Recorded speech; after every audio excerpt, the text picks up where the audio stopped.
हमने बिना ढाल और इसके तलवार के हमने आज़ादी हासिल कर ली। इससे बड़ा झूठ हिंदुस्तानियों के साथ नहीं, हिंदुस्तानियों के बीच में नहीं फैलाया गया है। वास्तविकता ये है, मैं एक मिसाल आपको देता हूं। आज़ाद हिंद फौज, नेताजी सुभाष चंद्र बोस की जो आज़ाद हिंद फौज थी, उसका स्ट्रेंथ जो था या उसकी नफरी जो थी वो 60,000 की थी।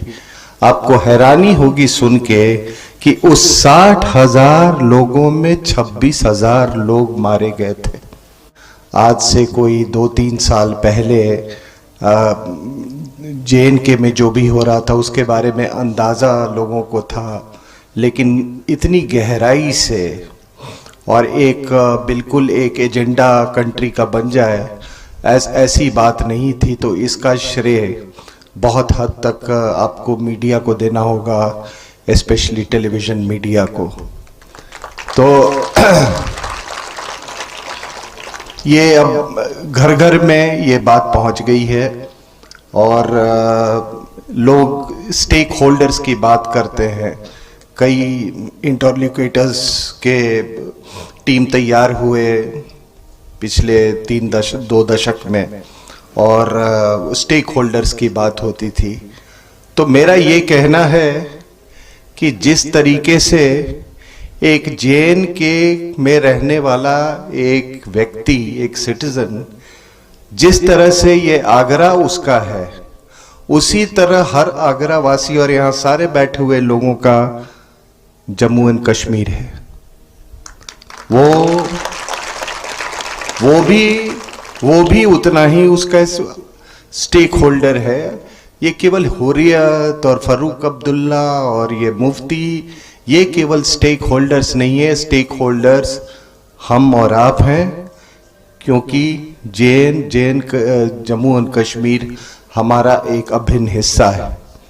और ख़ास करके आप ये देखें कि मैं सेना में नौकरी कर चुका हूँ, मैं सियाचिन ग्लेशियर में रह चुका हूँ, मैं लाइन ऑफ कंट्रोल में मैंने काम किया है, मैंने कश्मीर घाटी में काम किया है।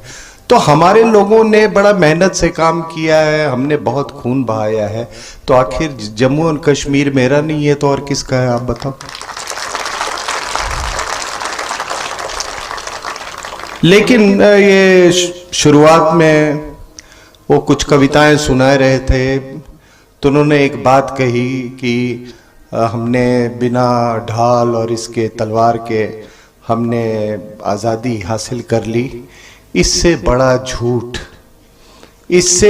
झूठ हिंदुस्तानियों के साथ नहीं, हिंदुस्तानियों के बीच में नहीं फैलाया गया है। वास्तविकता ये है, मैं एक मिसाल आपको देता हूं।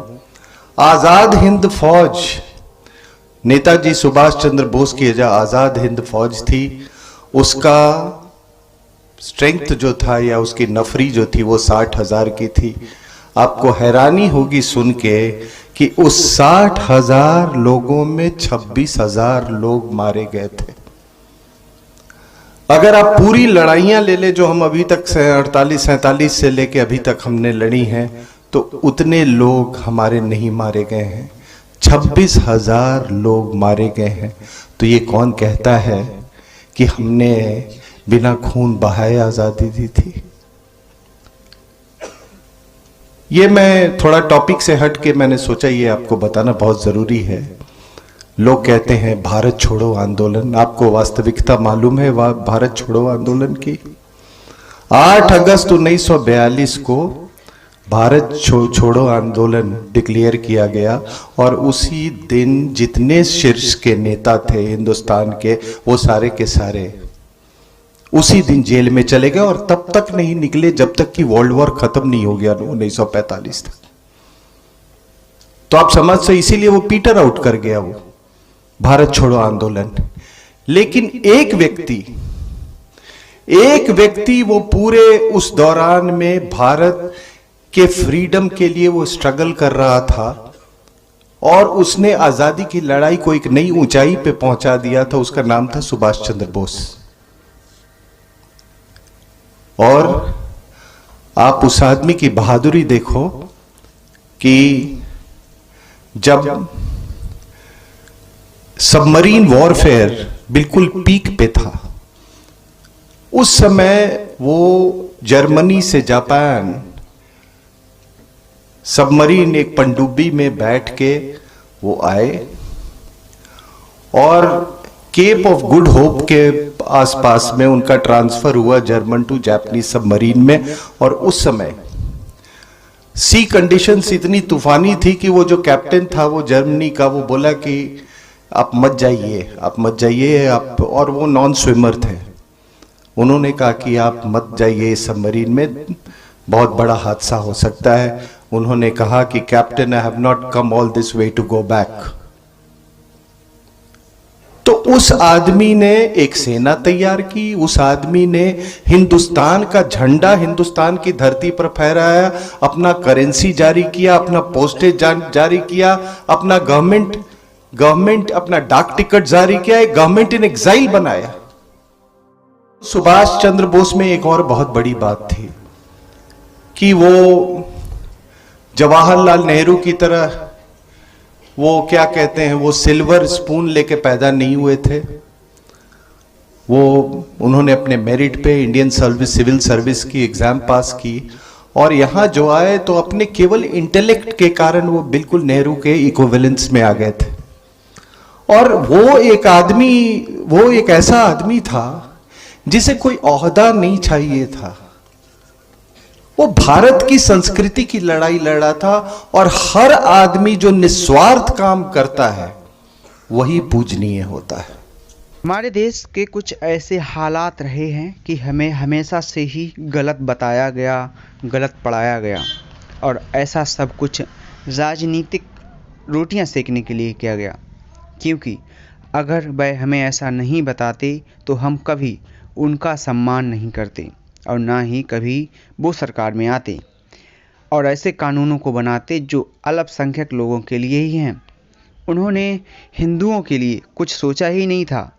आपने R.S. सिंह जी की बातों को सुना होगा कि कैसे जिन लोगों ने हमें देश की आज़ादी दिलाने के लिए अपनी जान दे दी, उनका नाम हमें किताबों में कहीं नहीं मिलता और यह हर जगह मिल जाता है कि हमें आज़ादी बिना ढाल और तलवार के मिली है और बिना किसी खून बहाए मिली है। लेकिन R.S. सिंह जी और महान वक्ता जो आज के समय के युवा को पुराने इतिहास में क्या हुआ, किस तरह हमारे इतिहास में छेड़छाड़ करके उसे बदला गया, पूरा सच बताते हैं। सुभाष चंद्र बोस वास्तव में आज़ादी दिलाने के लिए एक महान क्रांतिकारी हुए और उन्होंने देश को आज़ाद कराने के लिए जो प्रयास किया वह किसी अन्य के लिए असंभव था। दोस्तों, हमें खुद जागरूक होना पड़ेगा और क्या सही है और क्या गलत, इसकी खुद जांच करनी चाहिए। हम अपने चैनल पर लगातार ऐसी वीडियो लाते हैं जो सच को सामने लाती हैं, इसलिए हमारे चैनल को सब्सक्राइब अवश्य करें और जानकारी को शेयर करें ताकि दूसरे लोग भी यह जानकारी प्राप्त कर सकें। मिलते हैं किसी अगली वीडियो में, तब तक के लिए जय हिंद, जय भारत।